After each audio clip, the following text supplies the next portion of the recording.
Chapter 57. Of whales in paint, in teeth, in wood, in sheet iron, in stone, in mountains, in stars. On Tower Hill, as you go down to the London docks, you may have seen a crippled beggar, or kedger, as the sailors say, holding a painted board before him, representing the tragic scene in which he lost his leg.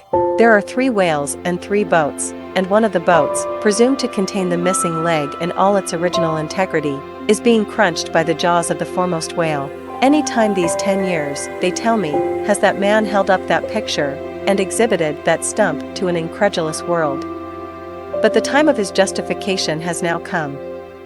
His 3 whales are as good whales as were ever published in Wapping, at any rate, and his stump as unquestionable a stump as any you will find in the western clearings. But, though forever mounted on that stump, never a stump speech does the poor whaleman make, but, with downcast eyes, stands ruefully contemplating his own amputation. Throughout the Pacific, and also in Nantucket, and New Bedford, and Sag Harbor, you will come across lively sketches of whales and whaling scenes, graven by the fishermen themselves on sperm whale teeth, or ladies' busks wrought out of the right whalebone, and other like scrimshander articles, as the whalemen call the numerous little ingenious contrivances they elaborately carve out of the rough material, in their hours of ocean leisure. Some of them have little boxes of dentistical-looking implements, specially intended for the scrimshandering business, but, in general, they toil with their jackknives alone, and, with that almost omnipotent tool of the sailor, they will turn you out anything you please, in the way of a mariner's fancy. Long exile from Christendom and civilization inevitably restores a man to that condition in which God placed him, i.e., what is called savagery. Your true whale hunter is as much a savage as an Iroquois. I myself am a savage, owning no allegiance but to the king of the cannibals, and ready at any moment to rebel against him. Now, one of the peculiar characteristics of the savage in his domestic hours is his wonderful patience of industry. An ancient Hawaiian war club or spear paddle, in its full multiplicity and elaboration of carving, is as great a trophy of human perseverance as a Latin lexicon. For, with but a bit of broken seashell or a shark's tooth, that miraculous intricacy of wooden network has been achieved, and it has cost steady years of steady application. As with the Hawaiian savage, so with the white sailor savage. With the same marvelous patience, and with the same single shark's tooth, of his one poor jackknife, he will carve you a bit of bone sculpture, not quite as workmanlike, but as close packed in its maziness of design, as the Greek savage, Achilles' shield, and full of barbaric spirit and suggestiveness, as the prince of that fine old Dutch savage, Albert Dürer. Wooden whales, or whales cut in profile out of the small dark slabs of the noble South Sea warwood, are frequently met within the forecastles of American whalers. Some of them are done with much accuracy.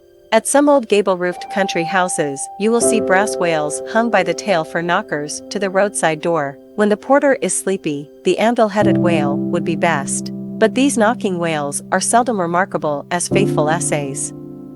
On the spires of some old-fashioned churches you will see sheet iron whales placed there for weathercocks, but they are so elevated, and besides that are to all intents and purposes so labeled with hands off, you cannot examine them closely enough to decide upon their merit. In bony, ribby regions of the earth, where at the base of high broken cliffs masses of rock lie strewn in fantastic groupings upon the plain, you will often discover images as of the petrified forms of the Leviathan partly merged in grass, which of a windy day breaks against them in a surf of green surges. Then, again, in mountainous countries where the traveler is continually girdled by amphitheatrical heights, here and there from some lucky point of view you will catch passing glimpses of the profiles of whales defined along the undulating ridges.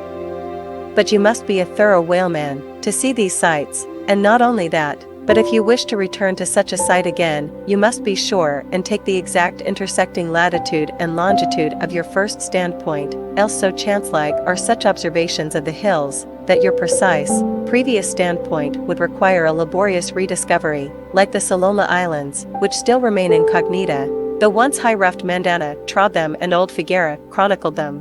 Nor when expandingly lifted by your subject, can you fail to trace out great whales in the starry heavens, and boats in pursuit of them, as when long filled with thoughts of war the eastern nations saw armies locked in battle among the clouds. Thus at the north have I chased Leviathan round and round the pole with the revolutions of the bright points that first defined him to me. And beneath the effulgent Antarctic skies I have boarded the Argonavis, and joined the chase against the starry Cetus far beyond the utmost stretch of Hydrus and the flying fish. With a frigate's anchors for my bridle bits and fasces of harpoons for spurs, would I could mount that whale and leap the topmost skies, to see whether the fabled heavens with all their countless tents really lie encamped beyond my mortal sight.